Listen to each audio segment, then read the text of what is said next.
तो पहला है सक्रिय ज्वालामुखी। सक्रिय ज्वालामुखी किसे कहा जाता है?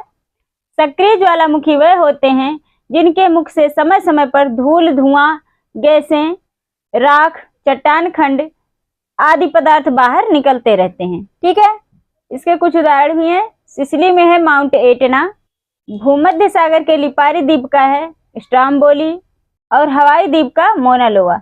ये सब क्या है? सक्रिय ज्वालामुखी हैं। ठीक है, तो थोड़ा सा लिख लेते हैं। सक्रिय ज्वालामुखी वे होते हैं जिनके मुख से, आप लोग भी नोट करते चलिए, जिनके मुख से, इंटर वालों के लिए बहुत महत्वपूर्ण है ये, जिनके मुख से समय समय पर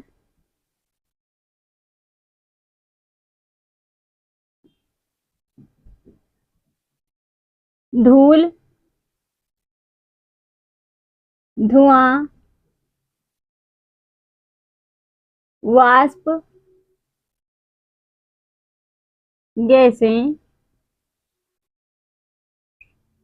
राख, यह राख, चट्टान खंड,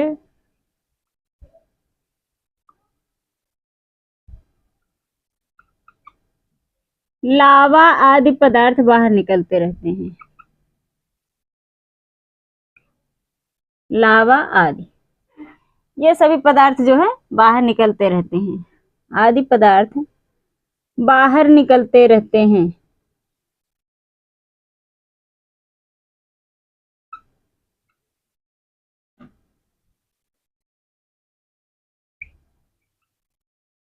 ठीक, तो सक्रिय ज्वालामुखी वे होते हैं जिनके मुख से समय समय पर धूल, धुआं, वाष्प, गैसें, राख, चट्टान खंड, लावा, मैग्मा आदि जो है बाहर निकलते रहते हैं। ठीक है, वो होता है सक्रिय ज्वालामुखी।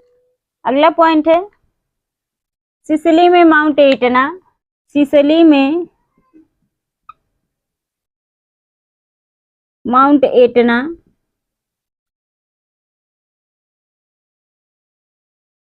भूमध्य सागर के लिपारी द्वीप का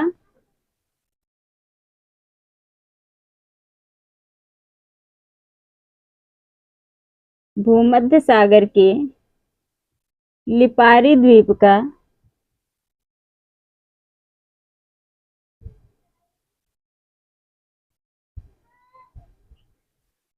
स्ट्राम्बोली और हवाई द्वीप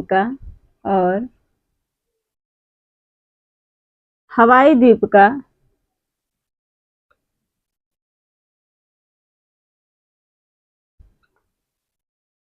मोना लोआ। क्या है? मोना लोआ।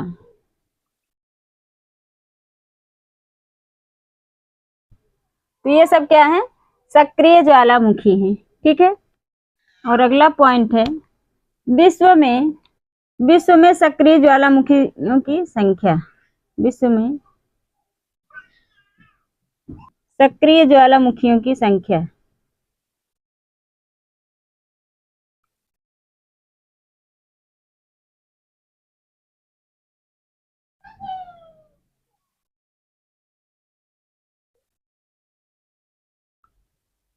लगभग 500 है। कितनी है? लगभग 500। ठीक है, ये तो है सक्रिय ज्वालामुखी के बारे में। सक्रिय ज्वालामुखी वह होते हैं जिनके मुख से समय समय पर धूल, धुआं, वाष्प, गैसें, राख, चट्टान खंड, लावा आदि पदार्थ बाहर निकलते रहते हैं। वे क्या होते हैं? सक्रिय ज्वालामुखी। सिसिली के माउंट एटना, भूमध्य सागर के लिपारी द्वीप का स्ट्राम्बोली और हवाई द्वीप का मोना लोआ, ये क्या है? सक्रिय ज्वालामुखी के उदाहरण हैं। ठीक है, विश्व में सक्रिय ज्वालामुखी की संख्या लगभग कितनी है? 500 है। ठीक है, तो इसको ध्यान रखना, नोट कर लीजिए। चलिए देखते हैं प्रसुप्त ज्वालामुखी। दूसरा है प्रसुप्त ज्वालामुखी। प्रसुप्त ज्वालामुखी वह होते हैं जो दीर्घ काल तक शांत रहने के उपरांत भी अचानक से सक्रिय हो जाते हैं। किसी भी समय सक्रिय हो जाते हैं।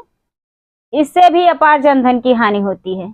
इटली का विसुवियस ज्वालामुखी जो है, इसका मुख्य उदाहरण है। किसका? प्रसुप्त ज्वालामुखी का। जापान की फ्यूजियामा ज्वालामुखी, भारत की अंडमान निकोबार द्वीप में स्थित जो नारकोंडम ज्वालामुखी है वह भी क्या है, प्रसुप्त ज्वालामुखी का एक उदाहरण है। ठीक है, तो इसमें भी थोड़ा सा लिख लेते हैं। ऐसे ज्वालामुखी, इसमें पहला पॉइंट है, ऐसे ज्वालामुखी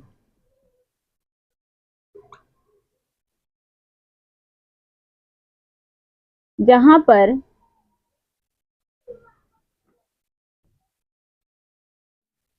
काफी समय से उद्गार ना हुआ हो, काफी समय से उद्गार ना हुआ हो,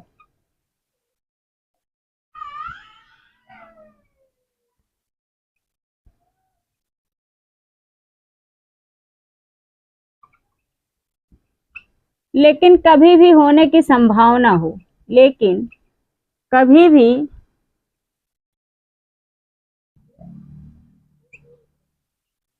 उद्गार होने की संभावना हो।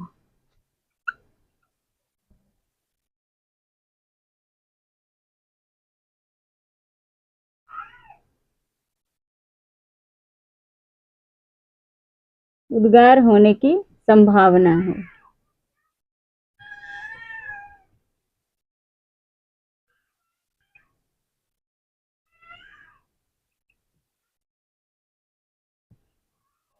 ऐसे ज्वालामुखी को क्या कहा जाता है, प्रसुप्त ज्वालामुखी कहा जाता है। ठीक है, इसमें इसके मुख्य उदाहरण हैं इटली की विसुवियस, क्या है, इटली की विसुवियस,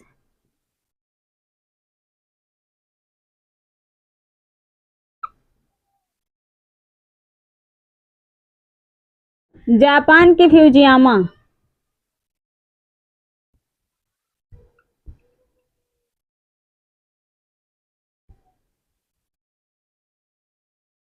भारत के अंडमान निकोबार में स्थित नारकोंडम ज्वालामुखी, भारत के अंडमान निकोबार में स्थित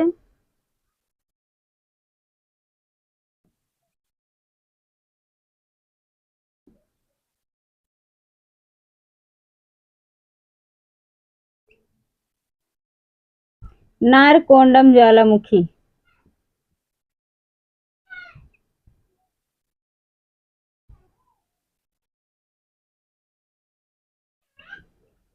ये सब क्या है, प्रसुप्त ज्वालामुखी के उदाहरण हैं। ठीक है, तो इसको ध्यान रखना, प्रसुप्त ज्वालामुखी ऐसे ज्वालामुखी जहां पर काफी समय से उद्गार ना हुआ हो लेकिन कभी भी होने की संभावना हो, वह क्या होता है, प्रसुप्त ज्वालामुखी होता है। इटली की विसुवियस, जापान की फ्यूजियामा और भारत के अंडमान निकोबार में स्थित नारकोंडम ज्वालामुखी प्रसुप्त ज्वालामुखी के उदाहरण हैं। ठीक है, चलिए देखते हैं निर्वापित या शांत ज्वालामुखी। तीसरा है निर्वापित या शांत ज्वालामुखी। ये वे ज्वालामुखी हैं जिनसे अब कोई उद्भेदन नहीं होता, ठीक है, और न उद्भेदन होने की कोई आशा ही रहती है। ठीक है, ये शांत हो चुके हैं। ठीक है, इनमें बहुत बार उद्भेदन हुआ है, अब ये शांत हो चुके हैं, इसलिए इसे शांत या निर्वापित ज्वालामुखी भी कहा जाता है। इस प्रकार के ज्वालामुखी के छिद्र जो हैं ज्वालामुखी पदार्थों के भरने से जो है बंद हो जाते हैं। ठीक है, म्यांमार का पोपा, अफ्रीका का कीनिया और किलिमंजारो, दक्षिण अमेरिका का एकन केगुआ और ईरान का कोह सुल्तान, और ईरान का कोह सुल्तान ज्वालामुखी जो है शांत ज्वालामुखी के प्रमुख उदाहरण हैं। ठीक है, तो थोड़ा सा इसमें भी लिख लेते हैं। वे ज्वालामुखी होते हैं, निर्वापित या शांत ज्वालामुखी वे ज्वालामुखी होते हैं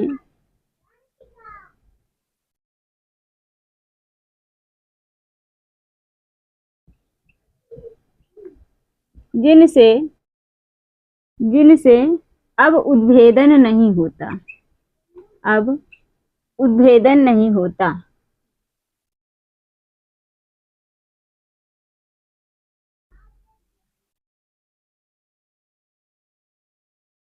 और ना ही कभी होने की संभावना है।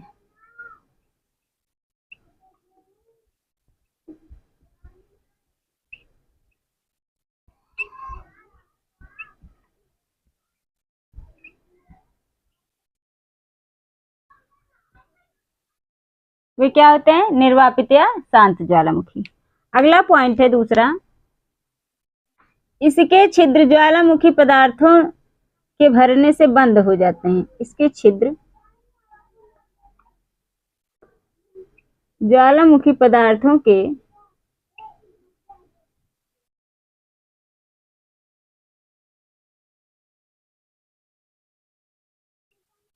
भरने से बंद हो जाते हैं, भरने से बंद हो जाते हैं।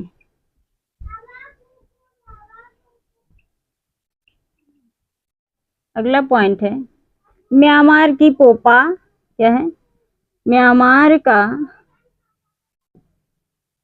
पोपा, अफ्रीका का कीनिया और किलिमंजारो, अफ्रीका का कीनिया और किलिमंजारो।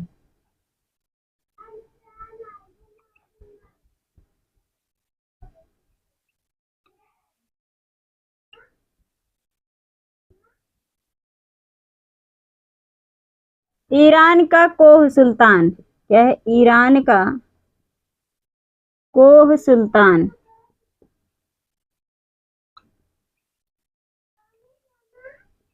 ईरान का कोह सुल्तान। इस प्रकार के जो है प्रमुख उदाहरण हैं, इस प्रकार के ज्वालामुखी के प्रमुख उदाहरण हैं। ठीक है, तो निर्वापित या शांत ज्वालामुखी किसे कहा जाता है?